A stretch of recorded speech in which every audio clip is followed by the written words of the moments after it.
দেখো বন্ধুরা, আমরা খাওয়া দাওয়া সেরে রাতে ছাদে এসেছি। এখানে ওটা আমাদের পাশের বাড়ি, এগুলো পাশের বাড়ি, এটা আমাদের গলির রাস্তা। দেখো এই দিক দিয়ে আমরা বাড়িতে আসি। এটা হচ্ছে আমাদের গলির রাস্তা, এই দিক ধরে আসলাম। এটা আমাদের বাড়ির গেট। এই যে দেখো, এটা আমাদের গেট, এটা রাস্তা।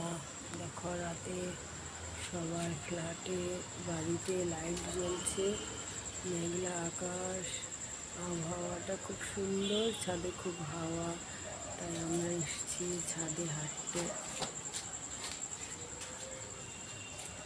তোমাদের কেমন লাগলো? ভালো লাগলে অবশ্যই লাইক কমেন্ট শেয়ার করে দিবে এবং আমার চ্যানেলটি সাবস্ক্রাইব করে দিবে। প্লিজ বেশি বেশি করে সাবস্ক্রাইব করো, আমাকে এগিয়ে যেতে